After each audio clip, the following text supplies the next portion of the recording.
Hello friends, कैसे हैं आप लोग? अच्छे होंगे।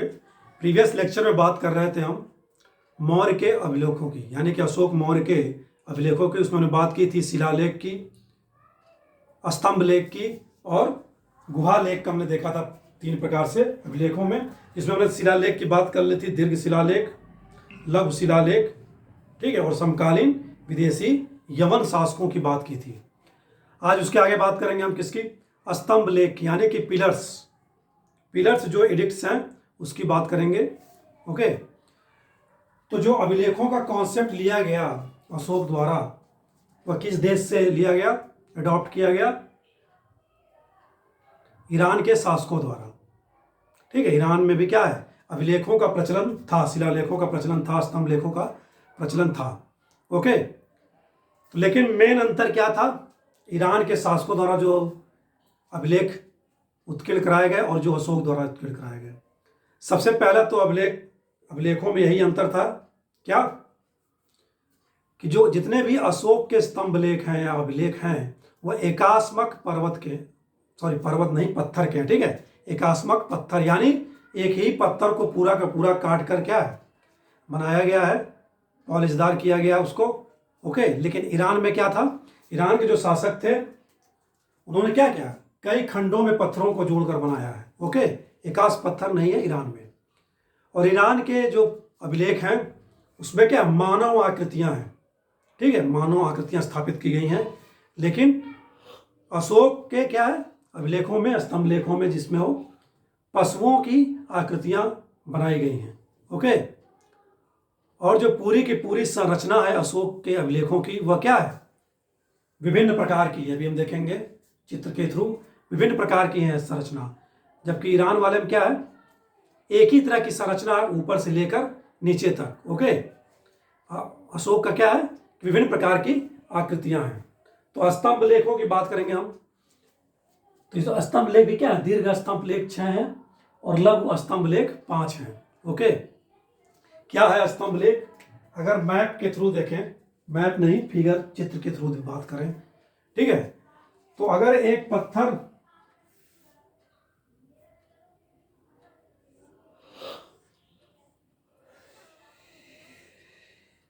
दो पार्ट में, स्तंभ क्या है, अशोक का बटा हुआ, ये शीर्ष भाग कहते थे इसको, और इसे क्या कहते थे, तना। ठीक है, तना। ओके, तो 2 भाग में अशोक के स्तंभ लेख बटे हुए हैं, तना और शीर्ष में। जो शीर्ष भाग है उस पे ही क्या है, विभिन्न प्रकार की कलाकृतियां हैं, और तना वाला क्या है, सेम वैसे ही है। ओके, जैसे बात करें, अगर इसको फिगर बनाए हम, ड्रॉ करें, तो सबसे ऊपर जो आकृति मिलेगी यहां पर, वह पशु की होगी। ठीक है, किसकी होगी, पशुओं की। इसके नीचे क्या होगा, चौकी होती है, इसको क्या कहते हैं, चौकी। यानी जो एकाश पत्थर काटा गया शीर्ष वाला, उसको तो पहले यहां पशुओं को बिठाया गया इस एरिया पे, बैल, घोड़ा, ठीक है, सिंह, हाथी, ये सारे। फिर इसके नीचे क्या है, कंठ बनाया गया है, कंठ, यानी ऐसे ऐसे काटा गया है, इसको क्या कहा गया, कंठ। ठीक है, और इस कंठ पे क्या है, कमल की आकृति बनाई गई है ऐसे।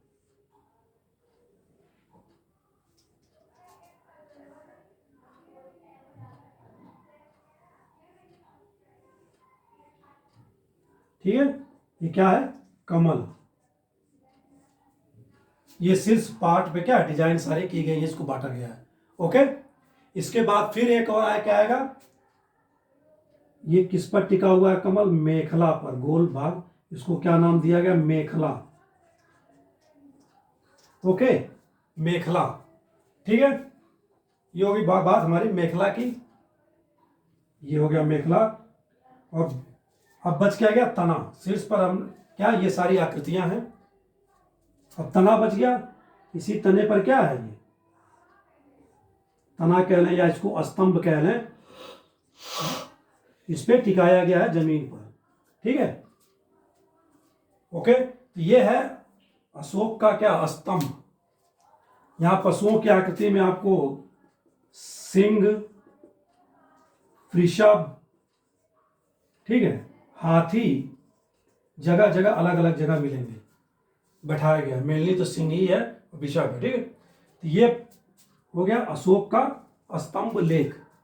ओके, सिर्फ शीर्ष भाग पर क्या है, कलाकृतियां हैं, कई भागों में इसको बांटा गया है। ओके, तो अब देखते हैं लोग दीर्घ स्तंभ लेख। दीर्घ स्तंभ लेख कहाँ कहाँ पाए गए हैं? तो दीर्घ स्तंभ लेख जो पाए गए हैं वह 6 स्थानों पे पाए गए हैं। ओके, और सभी अभिलेखों पर सिवाय एक अभिलेख को छोड़ दिया जाए, कौन सा, दिल्ली टोपरा वाला, ठीक है। दिल्ली टोपरा का छोड़कर सभी अभिलेखों में 6 लेख उत्कीर्ण हैं, ठीक है। सब पे 6 लेख हैं, बराबर ही हैं, सेम चीजें, उसको जानने की आवश्यकता नहीं है, ठीक है। प्रीवियस लेक्चर में जो हमने बात की थी कि अशोक के इतिहास लिखने का कार्य डॉक्टर भंडारकर द्वारा किया गया था, लेकिन जो सबसे पहला दिल्ली मेरठ स्तंभ लेख खोजा गया वो किसके द्वारा खोजा गया था, बात की थी हमने 1750 में टी पैंथलर द्वारा। ओके, सबसे पहले दिल्ली मेरठ स्तंभ लेख है, मेरठ में था यह, लेकिन दिल्ली से मेरठ लाया गया। ओके, किसके द्वारा लाया गया दिल्ली में, फिरोज शाह तुगलक द्वारा, ठीक है। दिल्ली टोपरा, ये भी अभिलेख क्या है, टोपरा गांव से लाया गया, कहां, दिल्ली में। टोपरा गांव कहां है, अंबाला डिस्ट्रिक्ट हरियाणा में, ठीक है, उस गांव में था दिल्ली टोपरा अभिलेख। इसको भी फिरोज शाह तुगलक द्वारा दिल्ली में लाके स्थापित किया गया है। ओके, अगर बात की दिल्ली टोपरा अभिलेख का, ये दिल्ली टोपरा अभिलेख अशोक मौर्य का अंतिम अभिलेख है, याद रखेंगे, अंतिम अभिलेख है, ठीक है। और बाकी सभी अभिलेखों में क्या है, बाकी सभी अभिलेखों में, इन सब में 6 लेख हैं, लेकिन इसमें क्या है, इसमें 7 लेख हैं, याद रखेंगे, 7 लेख हैं, 7 उत्कीर्ण कराए गए हैं, ठीक है। रामपुरवा स्तंभ लेख, रामपुरवा कहाँ है, पश्चिमी चंपारण जिला, ठीक है, बिहार में है।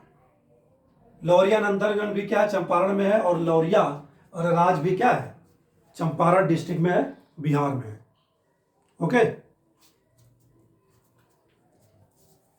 तो रामपुरवा अभिलेख जो स्तंभ है उसके शीर्ष पर किस पशु की आकृति बैठाई गई है, 2 हैं, वृषभ की और सिंह, दोनों की है, वृषभ और सिंह। ओके, लौरिया नंदनगढ़ में सिंह की है, यानी शेर की। लौरिया अररराज में भी क्या है, सिंह है, लेकिन क्या है, लौरिया अररराज का स्तंभ टूट गया है, ये शेर वहां, इसलिए इसको क्या है, कलकत्ता में रखा गया है। ओके, लौरिया अररराज, सिंह की हो गई, ठीक है। अब बात करें किसकी, प्रयागराज, ठीक है। प्रयागराज या प्रयाग स्तंभ की बात की जाए तो प्रयाग स्तंभ सबसे पहले कहां था, कौशाम्बी में था, ठीक है, कौशाम्बी में था, लेकिन अकबर के समय, ठीक है, अकबर के समय जहांगीर द्वारा इसको लाया गया, याद रखेंगे, जहांगीर द्वारा इसको क्या है, इलाहाबाद के किले में ले आया गया अकबर के समय, प्रयाग स्तंभ लेख को, दीर्घ स्तंभ लेख को। ओके, ये तो बात हो गई हमारी किसकी, दीर्घ स्तंभ लेखों की। एक चीज और याद रखेंगे, प्रयाग हो गया और कौशाम्बी का जो शिला स्तंभ लेख है, ठीक है, दोनों पर जो मौर्य की, यानी अशोक मौर्य की रानी है करुवाकी, उनका दान देने का क्या है, उनके द्वारा दान देने का साक्ष्य उत्कीर्ण कराया गया है। ओके, तो दोनों में है, प्रयाग वाले में भी और कौशाम्बी वाले में भी, ठीक है। ये तो दीर्घ स्तंभ की बात की, लेकिन हम सबसे पहले बात करें कि मौर्य काल में जो सबसे पहला स्तंभ लेख की प्राप्ति हुई या स्तंभ लेख बना था, पहला स्तंभ लेख कौन सा था, पहला स्तंभ लेख याद रखेंगे, पहला स्तंभ लेख बसाड़ का स्तंभ लेख है, बसाड़, ठीक है, बसाड़ कहाँ है, वैशाली डिस्ट्रिक्ट बिहार। ठीक है, मौर्यकालीन पहला जो स्तंभ लेख की प्राप्ति होती है वो बसाड़ से होती है, वैशाली डिस्ट्रिक्ट से। ओके, एक और स्तंभ लेख है यूपी में, उसको यूपी स्पेशल देख लेते हैं। संकिसा। संकिसा किस डिस्ट्रिक्ट में है? फर्रुखाबाद। तो एक और अभिलेख की प्राप्ति हुई थी स्तंभ लेख की संकिसा फर्रुखाबाद डिस्ट्रिक्ट में। ठीक है, याद रखें यूपी स्पेशल रिलेटेड है। और इस पर जो है हाथी को बैठाया गया है। क्या है? पशु कौन सा है? हाथी। ठीक है, ये हो गया दीर्घ स्तंभ लेख हमारे। अब जो बात करेंगे हम लघु स्तंभ लेखों की, तो लघु स्तंभ लेख कौन कौन से हैं? लघु स्तंभ लेख 5 हैं, 5 जगहों से प्राप्त हुए हैं। पहला तो यूपी स्पेशल बात करें, सारनाथ वाराणसी डिस्ट्रिक्ट। सारनाथ का पुराना नाम क्या था? प्राचीन नाम सारनाथ का प्राचीन नाम क्या था? ऋषि पत्तनम। और इसको मृगदाव भी कहते हैं। पहले यहां वन था मृग। ठीक है, ऋषि पत्तनम या मृगदाव भी इसका नाम था। ठीक है, सारनाथ का पुराना नाम है, प्राचीन नाम, बौद्ध काल से लेकर मौर्य तक। ओके, तो सारनाथ का जो स्तंभ लेख है इस पर भी क्या है? शेर ही है, शेर अंकित है। ठीक है, सिंह अंकित है। ओके, इसमें जो आदेश दिया गया है अशोक द्वारा कि जो बौद्ध संघ है उसमें जो भेद कोई करना चाहता, फूट डालना चाहता, उसकी रोकने का आदेश अशोक मौर्य द्वारा दिया गया है। यही सेम चीज आदेश किसमें है? सांची में, सांची स्तंभ लेख में। सांची स्तंभ लेख कहाँ है? विदिशा, रायसेन जिला एमपी। रायसेन जिला एमपी। और ये दोनों आदेश किसके द्वारा रोके जाएंगे? इसके लिए एक अधिकारी की नियुक्ति की गई थी। किसकी? महामात्र। याद रखेंगे, महामात्रों को आदेश देता है क्या? इन दोनों स्तंभ लेख में, सारनाथ और सांची में उत्कीर्ण है क्या कि संघ भेद को रोका जाए। ठीक है, तो सारनाथ पर सिंह है, सिंह पशु है। और सांची पर भी क्या है? सांची पर भी सिंह पशु क्या है? अंकित है, यानी कि बैठाया गया है ऊपर, यहां पर इस पोर्शन पर पशुओं की। ओके, ठीक है। नेक्स्ट बात करें हम कौशाम्बी। नेक्स्ट जांच पर हम देखते हैं प्रयाग स्तंभ और सारनाथ स्तंभ की। ठीक है, प्रयाग स्तंभ की खोज किसने की थी? यूपी स्पेशल से रिलेटेड है, इसलिए हम लोग देख लेते हैं प्रयाग स्तंभ की। टीएस भट्ट ने की थी 1834 में। ठीक है, याद रखेंगे, प्रयाग इसकी खोज की थी टीएस भट्ट ने 1834 में। क्योंकि उस यूपी स्पेशल क्वेश्चन है तो पूछा जा सकता है कि प्रयाग स्तंभ की खोज किसने की थी? टीएस भट्ट ने। और सारनाथ की 1905 में ऑरेल स्टाइन ने। ठीक है, सारनाथ की खोज की थी 1905 में ऑरेल स्टाइन।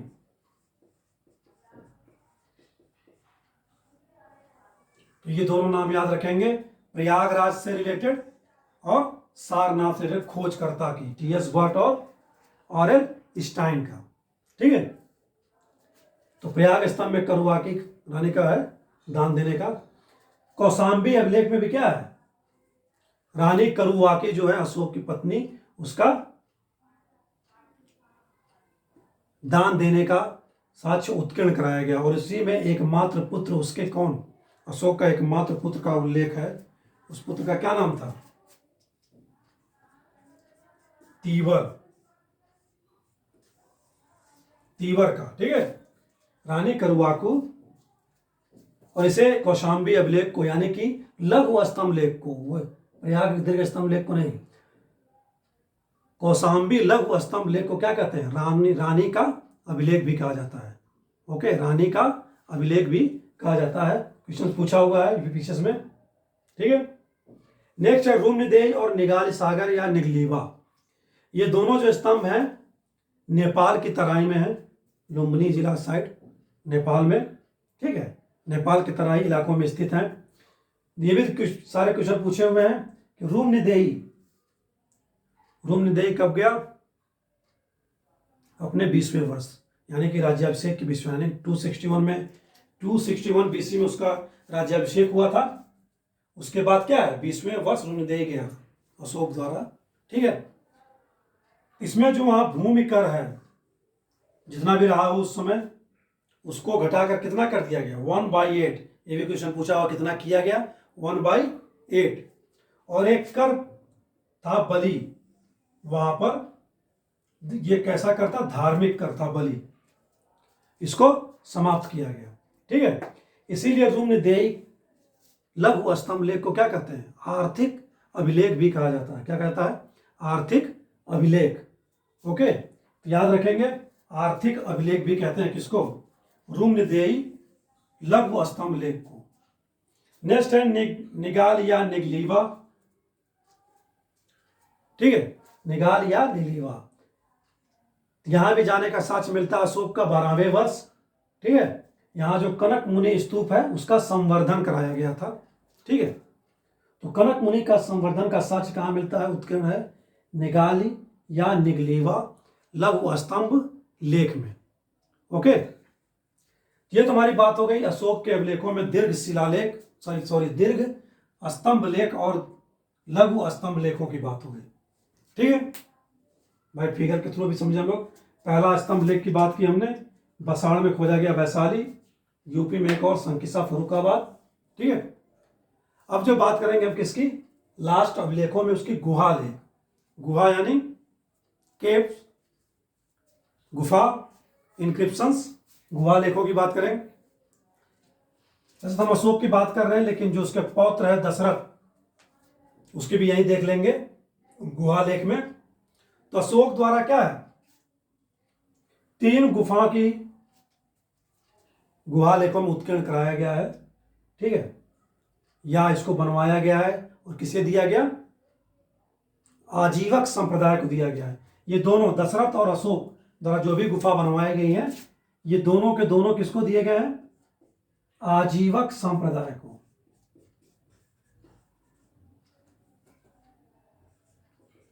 आजीवक संप्रदाय का प्रवर्तक कौन था? मकली गोसाल। ठीक है, मकली गोसाल। तो ये पहले तो याद रखेंगे, जो गुहा लेख संबंधित है वो आजीवक संप्रदाय से रिलेटेड है। और कौन किसके द्वारा बनवाया गया ये भी याद रखें। अशोक द्वारा क्या है? सुदामा गुफा, कर्ण चौपार गुफा और विश्व झोपड़ी गुफा। ठीक है, कहां बनवाया गया है? ये सारे के सारे कहां है?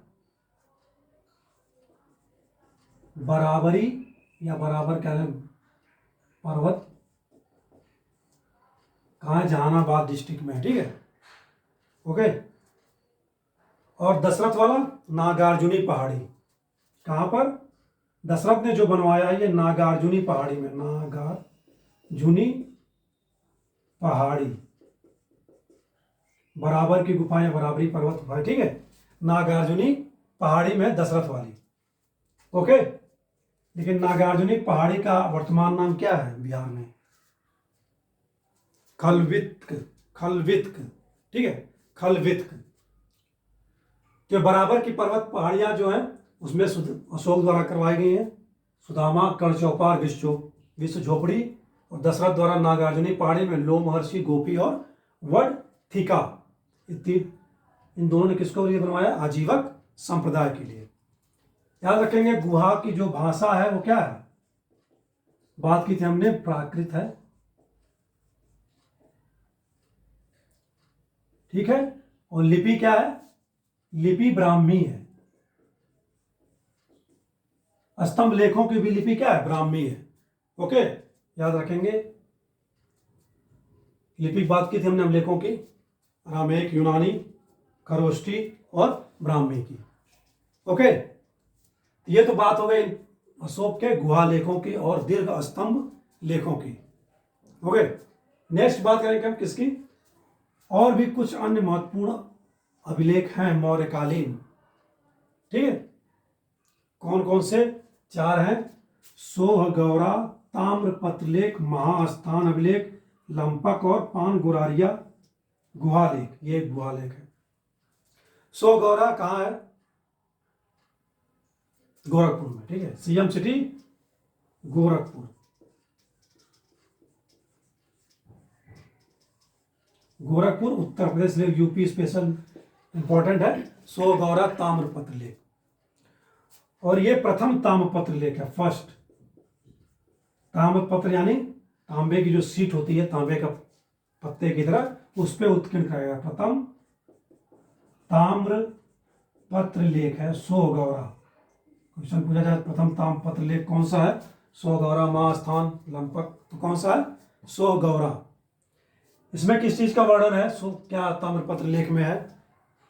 इसमें अकाल की बात की गई है, ठीक है। किसकी? अकाल की, कि अगर अकाल पड़ता है, ठीक है, तो राज्य द्वारा अनाज वितरण किया जाएगा। राज्य द्वारा अनाज वितरण करने की बात है। राज्य द्वारा क्या? अनाज वितरण। याद रखेंगे, अकाल से रिलेटेड कौन सा लेख है? सो गौरा ताम्र लेख। राज्य द्वारा अनाज वितरण की बात की जाती है अकाल के समय। ओके। महास्थान, महास्थान जो मौर्य काल में था, इसका नाम था क्या? पुंड्र नगर। पुंड्र नगर, याद रखें, पुंड्र नगर। कहां पर है ये? वेस्ट बंगाल में, पश्चिम बंगाल में है, ठीक है। इसमें भी क्या है? अकाल की बात है।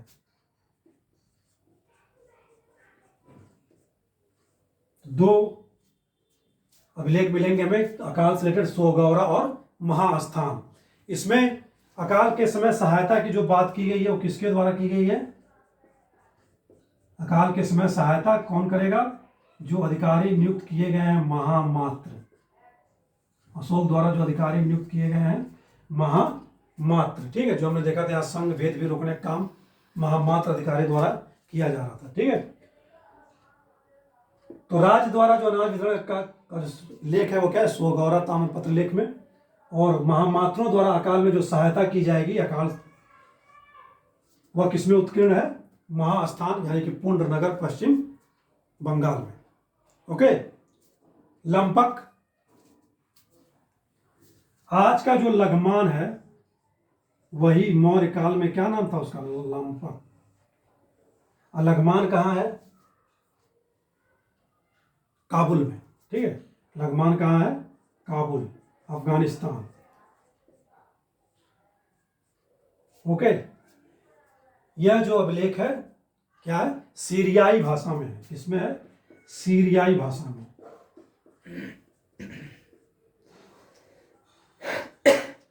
सीरियाई भाषा में, ठीक है। नेक्स्ट जो है पान गोरारिया गुहालेख। ये गुहालेख है, केव इंस्क्रिप्शन है। पान गोरारिया एमपी का सीहोर डिस्ट्रिक्ट है। एमपी में सीहोर डिस्ट्रिक्ट है, वहां पर है यह गुहालेख, यानी कि गुफा में जो लेख है, पान गोरारिया। ओके। और ये अब इस गुहालेख में अशोक को क्या कहा गया है?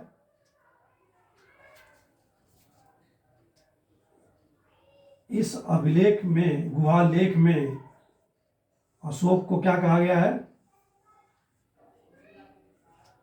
महाराजकुमार, ठीक है। महाराज तो सुने थे, महाराज कुमार।